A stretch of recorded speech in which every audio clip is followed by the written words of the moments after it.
코로나19 바이러스는 사람의 눈에는 보이지 않습니다. 그러나 사람의 생명을 앗아가는 매우 위협적인 존재입니다. 인간의 지혜로 어디까지 정복할 수 있을까요? 물론 언젠가는 백신을 발견할 수 있습니다. 하지만 끊임없이 인간의 생명을 위협하는 바이러스와 질병, 파괴되는 환경, 전쟁, 대립되는 사상, 그리고 분노와 스트레스는 계속해서 끊이지 않고 우리 인간의 생명을 단축시키고 있습니다. 그래서 세상이 인도하는 종착역, 죽음을 향해 달려가고 있는 것입니다. 그 누구도 죽음을 피할 수 없습니다. 우리가 정복하지 못하는 영역입니다. 앞으로도 그럴 것입니다. 그러나 더 냉혹한 진실이 있습니다. 그것은 죽음 후에 심판이 기다리고 있다는 사실입니다. 그래서 성경은 말씀하고 있습니다. 한 번 죽는 것은 사람에게 정해진 것이요 그 후에는 심판이 있으리니. 육신의 사망 이후에 우리의 영혼까지도 심판의 대상이 된다는 것입니다. 그것은 우리의 영혼까지 통치하고 지배하는 존재가 있다는 것입니다. 누구입니까? 바로 하나님이십니다.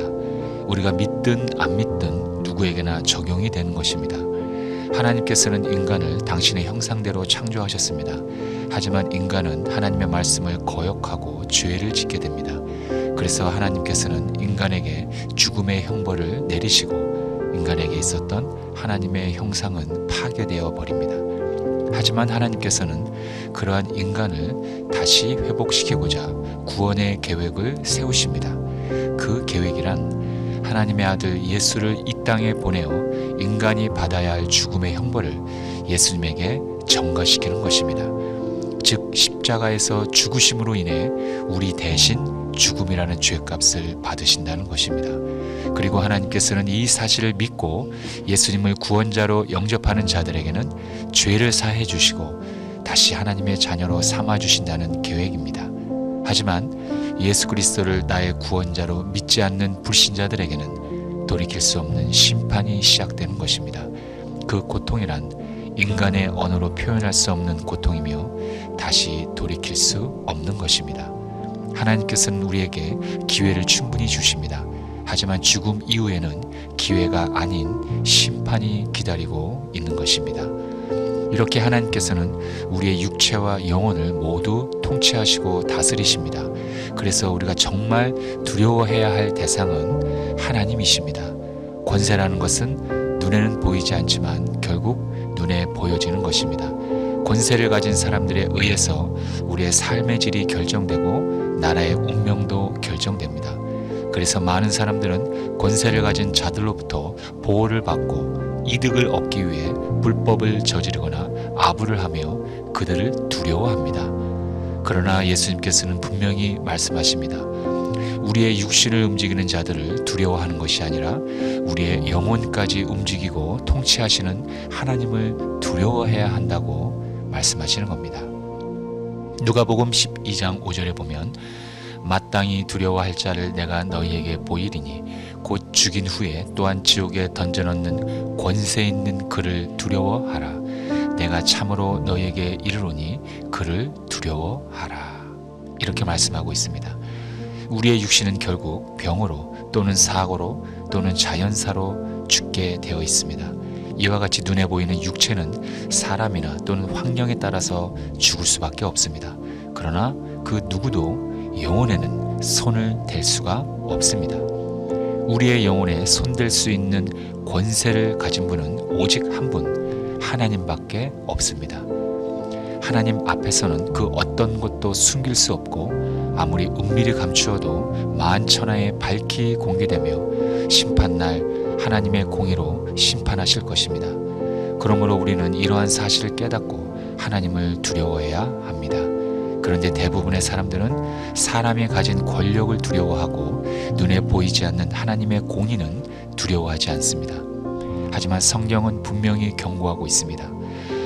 전도서 12장 14절에 보면 하나님은 모든 행위와 모든 은밀한 일을 선악간에 심판하시리라. 하나님은 지극히 거룩하시고 의로우시고 위대하신 사랑의 하나님이시지만 우리가 행한 대로 심판하실 심판주이시기도 합니다. 그러므로 우리는 늘 하나님을 공경하지만 동시에 두려워하는 마음을 가지고 살아야 합니다. 이것을 하나님을 경외한다라고 표현합니다. 우리는 하나님을 경외해야 합니다. 우리의 육체뿐 아니라 영혼까지도 죽이고 살리는 권세를 가지신 하나님 앞에 그 권위를 인정하고 경외하는 마음으로 하나님을 섬기며 이웃에 전해야 하는 것입니다. 여러분들이 믿든 안 믿든 이 진리는 사실이며 누구에게나 적용됩니다. 선택은 여러분들의 몫이고 그 결과도 여러분들 각 개인이 책임을 지는 것입니다. 하지만 하나님의 뜻은 분명합니다. 모든 사람이 예수님을 구원자로 믿어 구원에 이르는 것입니다. 아직도 하나님은 한 마리의 잃어버린 양을 애타게 찾고 계십니다. 성경은 말씀하고 있습니다. 디모데전서 2장 4절 하나님은 모든 사람이 구원을 받으며 진리를 아는 데 이르길 원하시느니라. 아멘. 기도하겠습니다. 거짓의 영에게 미혹되어 자신의 삶을 파괴시키고 지옥으로 향하는 불쌍한 영혼들이 많이 있습니다. 이단과 사이비 종교로 인해 하나님이 아닌 인본주의적으로 하나님을 바라보고 왜곡되게 하나님을 해석하고 있습니다. 많은 사람들이 그 가운데서 성령을 통하여 분별하여 모두 돌아올 수 있도록 아버지 하나님 역사하여 주시옵소서. 권력을 가진 눈에 보이는 사람을 두려워하는 것이 아니라 우리의 영혼까지도 통치하시는 하나님을 두려워하는 모든 사람들이 되게 하여 주시옵소서. 그러므로 하나님의 말씀에 따라 순종하며 살 때 우리의 파괴된 모든 나라의 모든 모습들이 회복되고 인간의 형상이 모두 회복되는 그날이 속히 올 수 있도록 아버지 하나님 역사하여 주시옵소서. 예수님의